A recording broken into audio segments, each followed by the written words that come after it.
Sarah loved the library. It smelled like old paper and quiet thoughts. Every Tuesday and Thursday, she'd find her favorite spot near the big window, sunlight warming her back as she dove into her books. But lately, something had been different. She felt eyes on her. At first, she thought she was imagining it.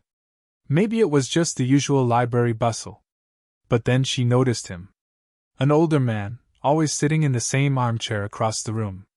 Mr. Abernathy, she'd overheard someone call him. He wasn't reading. He was watching her.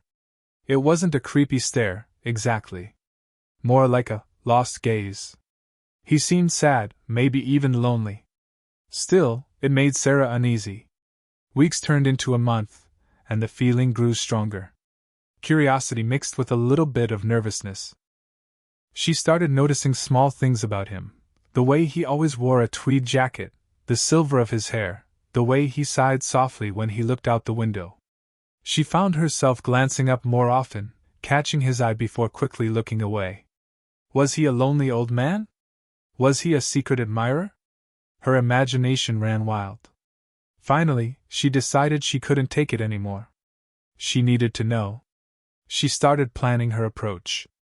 She would be cool and collected. She would ask him, politely, why he was always watching her. She practiced her lines in the mirror, trying to find the perfect balance of confidence and friendliness. She wanted answers, but she didn't want to be rude. This Tuesday, she decided, would be the day. Across the room, Mr. Abernathy sat as he always did, bathed in the soft afternoon light filtering through the library windows. He wasn't reading. His worn copy of Moby Dick lay closed in his lap, a bookmark sticking out like a silent invitation to continue the story. But his mind wasn't on Captain Ahab or the white whale. His gaze drifted, almost unconsciously, towards Sarah. He didn't mean to stare. It was more of a remembering. Her bright spirit, the way she lost herself in her books, reminded him of someone he once knew, a long, long time ago. Someone full of laughter and life. Someone he had lost. He knew it wasn't right to watch her like this. He was old enough to be her grandfather. But there was something about her that drew him in, a spark that rekindled a flicker of warmth in his lonely heart. He felt a pang of guilt. He was probably making her uncomfortable. He imagined her thinking he was some creepy old man. He tried to stop looking, he really had. He'd focus on the spines of the books, the patterns in the carpet, the dust motes dancing in the sunbeams. But his eyes always seemed to find their way back to her. He told himself it was harmless. He wasn't bothering her. He was just observing. Admiring, from afar, the beauty and vitality of youth. He sighed, a sound like rustling leaves, and closed his eyes, wishing he could just shake off this melancholic feeling. He knew she was going to approach him today. He saw the determination in her eyes these past few weeks, building up until it could no longer be contained. He would apologize. Profusely.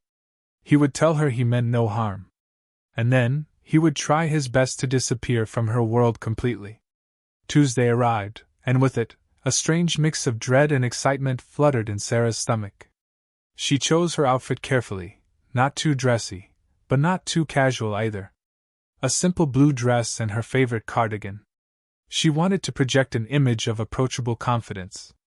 She arrived at the library a little earlier than usual, her heart pounding a nervous rhythm against her ribs.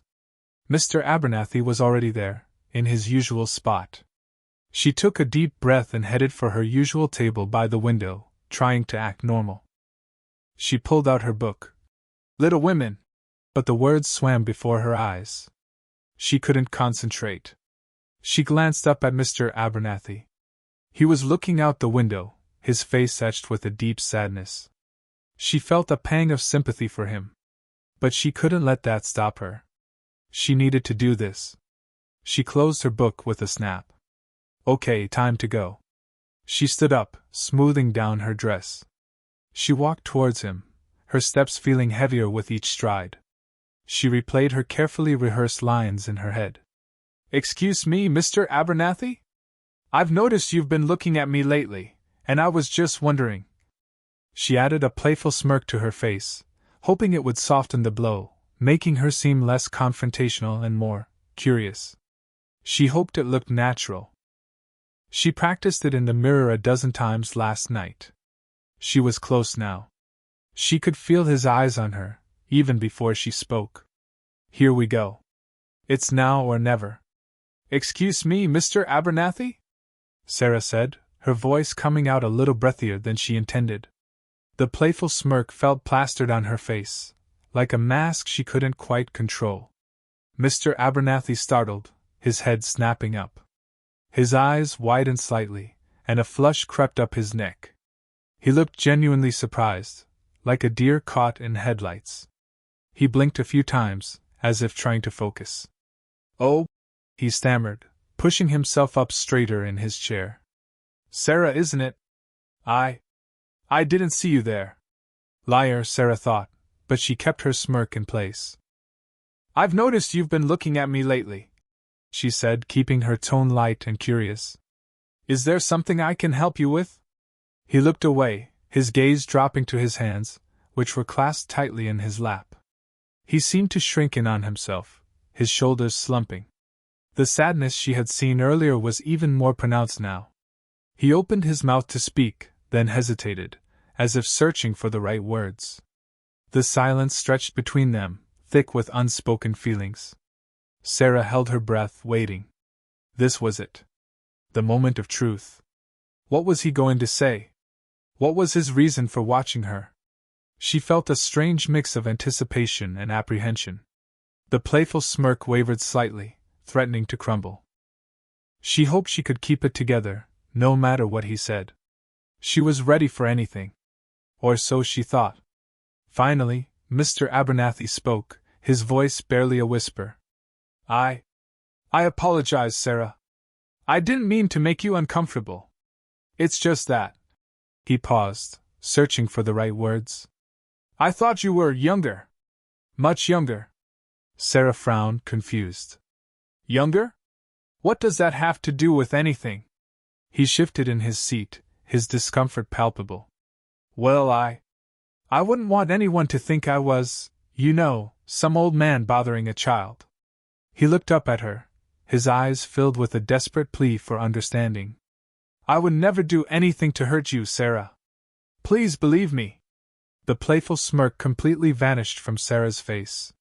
She hadn't expected this.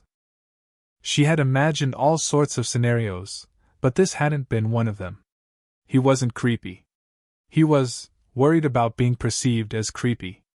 A wave of sympathy washed over her, replacing the nervousness and curiosity. She realized that his sadness wasn't just loneliness, it was guilt. He genuinely felt bad for making her uncomfortable. But the younger comment still bothered her. How young did he think she was? She leaned in closer, lowering her voice to a conspiratorial whisper. I just turned 18, she said, her eyes locking with his. The effect was immediate. His eyes widened again, this time with something that looked like shock? And something else, something she couldn't quite decipher. The air crackled with a sudden, unexpected energy. The library, with its hushed whispers and rustling pages, seemed to fade away. It was just them, in that moment, suspended in a bubble of surprised awareness. The silence stretched, thick and heavy, filled with unspoken questions and a sudden, undeniable tension. Mr. Abernathy's face was a mask of conflicting emotions, shock, confusion, and something else that Sarah couldn't quite place. It was as if the world around them had shrunk, focusing all its energy on this single, shared moment. Sarah held his gaze, her own expression a mixture of curiosity and a dawning understanding. She had come to the library today seeking answers, but she hadn't expected this. She hadn't expected to feel intrigued. She had expected to feel annoyed or maybe even scared, but not this strange sense of connection. The air seemed to vibrate with unspoken possibilities. The quiet murmur of the library, the rustling of pages, the distant coughs, all faded into a muted background hum. It was just them, suspended in time, caught in the aftermath of her whispered revelation. Mr. Abernathy cleared his throat, breaking the silence. 18, he repeated, his voice barely audible. He looked at her, really looked at her, as if seeing her for the first time. The lost, sad look in his eyes hadn't completely disappeared, but there was something else there now, a spark of, what? Hope? Interest? Sarah couldn't be sure. But she knew one thing, the dynamic between them had shifted. The air felt charged, electric. The playful smirk was gone, replaced by a genuine, hesitant smile. She had his attention, and now, she had his curiosity. And maybe, just maybe, he had hers too. What would happen now? She had no idea, but she was suddenly very curious to find out. The intense, quiet moment hung between them, a fragile thread connecting two vastly different lives. Mr. Abernathy's eyes, previously clouded with sadness and guilt, now held a flicker of something else, curiosity, perhaps, or even, hope? He seemed to be reassessing her, taking in the curve of her smile, the sparkle in her eyes, the way her hair caught the sunlight filtering through the window. Sarah, for her part, found herself equally captivated. She had come here to confront him, to put an end to the uneasy feeling of being watched. But now, she was drawn in, intrigued by the mystery that seemed to surround him. She wanted to know more about the sadness in his eyes, the reason he had been so drawn to her in the first place. What was it about her that had sparked his interest? The weight of the library seemed to press down on them, the silence amplifying the unspoken questions that hung in the air. Every rustle of a page, every distant cough, seemed magnified, adding to the tension. Sarah felt a strange mix of nervousness and excitement, a feeling she hadn't experienced before. It was like standing on the edge of a cliff, unsure whether to jump or turn back. She noticed the way his hands trembled slightly as he adjusted his glasses. He looked vulnerable, almost fragile. And in that moment, Sarah realized that he wasn't just an old man watching her from afar. He was a person, with his own stories, his own secrets, his own heartaches. And suddenly, she wanted to know them all. She wanted to understand him, to connect with him on a deeper level. The intense, quiet moment stretched on, promising something unexpected, something potentially life-changing. 60 years ago, a young man named Arthur Abernathy met a girl with hair the color of sunshine and eyes that sparkled like the sea. Her name was Eleanor, and she was everything he wasn't, bold, adventurous, and full of life. He was quiet and reserved, content with his books and his own company. But Eleanor saw something in him, a hidden spark that she was determined to ignite. They spent their days exploring hidden beaches, picnicking in sun-drenched meadows, and dreaming of a future filled with endless possibilities. Arthur, once content with the solitude of his books, found himself drawn to Eleanor's infectious energy, her unwavering optimism. She made him feel alive, made him feel like anything was possible. But their happiness was short-lived. Eleanor fell ill, a rare and aggressive disease that stole her light, little by little, until all that was left was a fading memory. Arthur was devastated. He lost not only the love of his life but also a part of himself. The spark that Eleanor had ignited was extinguished, leaving him shrouded in darkness. He never married, never found another love that could compare to the incandescent flame of Eleanor. He carried her memory with him, a constant reminder of what he had lost. And then, he saw Sarah. She wasn't Eleanor, of course. But there was something about her, her bright spirit, her love of books, the way she lost herself in her own world, that reminded him of Eleanor. He wasn't trying to replace her. He was simply trying to catch a glimpse of that lost spark, a flicker of the joy that Eleanor had brought into his life. He just wanted to see her light. That's all. The silence in the library stretched, a quiet canvas upon which their unspoken thoughts painted a complex picture. Sarah, absorbing the weight of Mr. Abernathy's unspoken story, felt a profound shift within herself. The initial unease had completely dissipated, replaced by a deep well of empathy. Mr. Abernathy, she began softly, breaking the silence. It's okay. I understand. She didn't know the full story, not yet, but she understood enough. She understood the longing, the loss, the search for something familiar in a world that had changed so much. She hesitated, then decided to share something of her own. I'm actually here a lot because I'm trying to figure out what to do next, she confessed, her voice barely above a whisper. I just finished high school, and everyone expects me to go to college, but I don't know what I want to study. I feel so lost. She looked down at her hands, suddenly feeling self-conscious. It probably sounds silly, she mumbled, but I feel like everyone else has their lives figured out, and I'm just drifting. The library, her sanctuary, suddenly felt like a prison. The books, once a source of comfort, now seemed to mock her with their endless possibilities. She felt a sudden urge to run, to escape the weight of expectations. But she stayed, drawn to Mr. Abernathy's quiet presence, his understanding gaze. Maybe, just maybe, he could offer her some guidance, some perspective. Maybe he understood what it felt like to be lost. A faint smile touched Mr. Abernathy's lips, a genuine smile that reached his eyes and softened the lines etched on his face. Lost, are you? He said, his voice a low rumble, like distant thunder. My dear Sarah, I think we're all lost, in one way or another. He paused, his gaze drifting towards the window, as if looking back on a lifetime of wandering. The trick, he continued, turning back to her, is to find something worth getting lost in. He reached out and gently placed his hand over hers, a light, comforting touch that sent a surprising warmth through her. Don't be afraid to drift, Sarah, he said. Sometimes it's in the drifting that we discover who we truly are. He shared his own experience of feeling lost after Eleanor's passing. He spoke of how he wandered aimlessly for years, searching for a purpose, a reason to keep going. He tried different jobs, different hobbies, different cities, but nothing seemed to fill the void. It wasn't until he started volunteering at the local hospital, reading to children, that he found a sense of belonging, a sense of purpose.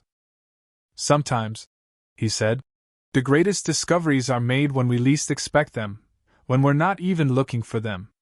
He squeezed her hand gently. Just keep your heart open, Sarah, and trust that you'll find your way. A new connection had formed between them. It was quiet, gentle, and unexpected. They were strangers, bound together by a shared sense of loss and a mutual search for meaning. The conversation flowed easily, like a gentle stream meandering through a quiet meadow. They talked about books, of course, sharing their favorite authors and characters, discovering a mutual love for classic literature. They talked about their dreams, Sarah's aspirations to travel the world and Mr. Abernathy's longing to see the Northern Lights. They discovered they both loved old movies, especially black and white films with witty dialogue and timeless stories. They laughed about silly things, like the ridiculous hats people used to wear, and the outdated slang they found in old books. Sarah learned that Mr. Abernathy had been a history teacher before he retired and that he loved to garden, growing roses in his backyard. He learned that Sarah loved to paint, and that she had a secret desire to write a novel. They talked about their families, their fears, and their hopes for the future. They discovered that despite their age difference, they shared a similar outlook on life, a belief in the power of kindness, the importance of connection, and the beauty of the world around them. The library, once a place of quiet solitude, now felt like a haven, a sanctuary where they could share their thoughts and feelings without judgment. The hushed whispers and rustling pages no longer felt intrusive but rather a comforting backdrop to their newfound friendship. They had found common ground in the most unexpected of places, forging a connection that transcended age and circumstance. The intense, quiet moment had transformed into something more, something real and meaningful. As the afternoon sun began to dip below the horizon, casting long shadows across the library floor, their conversation deepened, venturing into more vulnerable territory. Sarah confessed her fear of disappointing her parents, of not living up to their expectations. She worried that she wasn't smart enough, talented enough, good enough to achieve her dreams. Mr. Abernathy, in turn, shared his regrets, the paths he hadn't taken, the chances he hadn't seized. He spoke of his fear of growing old, of becoming a burden to others, of fading away into obscurity. He admitted that he often felt lonely, despite being surrounded by books and memories. They talked about the things that kept them awake at night, the worries that gnawed at their souls. Sarah confessed that she sometimes felt invisible, like she didn't matter. Mr. Abernathy admitted that he sometimes felt like he was living in the past, unable to move on. In sharing their vulnerabilities, they forged an even stronger bond, a connection built on honesty and trust. They realized that despite their different ages and experiences, they both shared the same fundamental human fears, the same longing for connection, the same desire to be seen and understood. The library, with its quiet atmosphere and towering shelves, became a safe space for them to explore their deepest selves, to reveal their hidden hopes and secret fears. They were two souls, adrift in the vast ocean of life, finding solace and companionship in the most unexpected of places. The conversation was healing. It was refreshing. It was everything that both of them needed at that particular moment in time. "The library will be closing in 15 minutes. A voice boomed over the loudspeaker, shattering the spell that had enveloped them. Sarah and Mr. Abernathy startled, blinking in the sudden intrusion of reality. The hushed whispers and rustling pages, once a comforting backdrop, now served as a reminder that they were not alone, that the world outside their little bubble still existed. A young mother shushed her child nearby, casting a curious glance in their direction. An elderly man struggled to gather his belongings, his movements slow and deliberate. The library, with its imposing shelves and quiet atmosphere, suddenly felt less like a sanctuary and more like a public space. Sarah glanced at Mr. Abernathy, a blush creeping up her neck. Had they been talking too loudly? Had they disturbed the other patrons? She suddenly felt self-conscious, aware of the age difference between them, of the way they must appear to outsiders. Mr. Abernathy seemed to sense her discomfort. He squeezed her hand gently, a silent reassurance. "Time flies when you're having a good conversation," he said with a wry smile. He looked around the library, acknowledging the other patrons with a nod. The interruption served as a gentle reminder that their time together was coming to an end, at least for now. The spell was broken, but the connection remained, a fragile thread woven between two souls in the heart of the library. It was time to go, but the memory of their conversation, of their shared vulnerabilities, would linger long after they had left. They both knew that. As they gathered their belongings, a comfortable silence settled between them, a silence filled with unspoken understanding and a quiet sense of anticipation. Sarah hesitated, then took a deep breath. "Mr. Abernathy," she said, I really enjoyed talking to you." He smiled, a warm, genuine smile that crinkled the corners of his eyes. "As did I, Sarah. More than you know." She pulled out her phone, her fingers fumbling slightly with nervousness.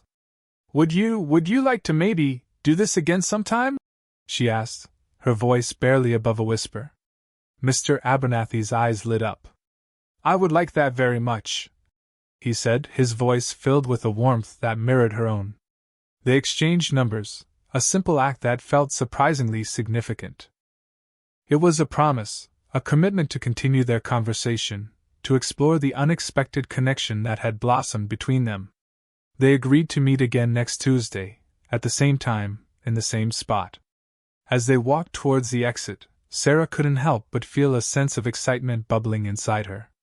She had come to the library seeking answers, seeking an end to the uneasy feeling of being watched. But she had found something much more valuable, a friend, a mentor, a kindred spirit. The possibility of a deeper connection lingered in the air, a fragile hope that filled her with a sense of wonder and anticipation.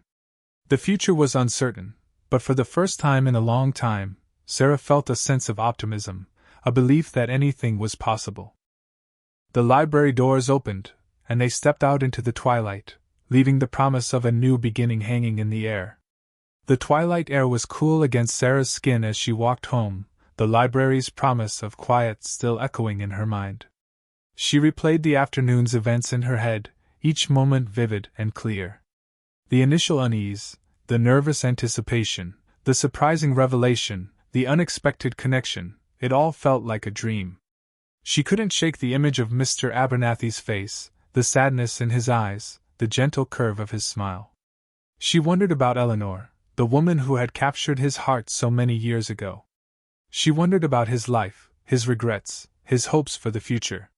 She also thought about her own life, her own uncertainties, her own fears. Had she been too quick to judge him? Had she been too focused on her own anxieties to see the person beneath the surface? A mix of excitement and uncertainty swirled within her. She was excited about the possibility of a new friendship, a new perspective on life. But she was also uncertain about what the future held, about the nature of their connection, about the expectations that might arise. She pulled out her phone and stared at Mr. Abernathy's number, a string of digits that represented a world of possibilities. Should she text him? Should she wait until Tuesday? What would they talk about next time? She tucked her phone back into her pocket, a small smile playing on her lips. There was no rush. They had time. They had a connection. And that, she realized, was all that mattered. The library, with its towering shelves and quiet atmosphere, had become more than just a place to read books. It had become a place of unexpected encounters, of profound connections, of new beginnings. And Sarah, for the first time in a long time, felt a sense of hope, a belief that anything was possible. Mr. Abernathy walked home slowly, the cool evening air a welcome contrast to the stuffy atmosphere of the library. He couldn't stop thinking about Sarah, about her bright spirit, her open heart, her unwavering curiosity. He had come to the library seeking solace, seeking a glimpse of the past, but he had found something much more valuable, a connection to the present, a possibility for the future. He replayed their conversation in his mind, marveling at the ease with which they had connected, the depth of their shared understanding.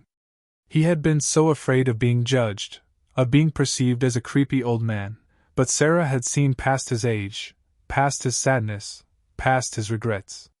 She had seen him for who he was, a person, a soul, a fellow traveler on the journey of life. He reached into his pocket and touched the small piece of paper on which he had scribbled Sarah's number. It was a fragile thread, a tenuous connection to a world he thought he had left behind. He wondered what Eleanor would have thought of Sarah. He imagined her smiling, her eyes sparkling with approval.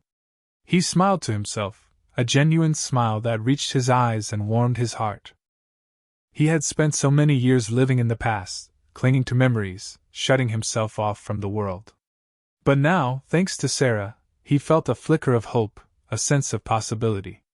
Maybe, just maybe, it wasn't too late for him to start a new chapter, to embrace the present, to find joy and meaning in the world around him.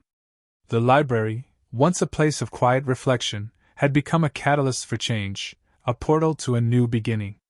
And Mr. Abernathy, for the first time in a long time, felt a sense of excitement, a belief that anything was possible. He looked forward to Tuesday. He truly did.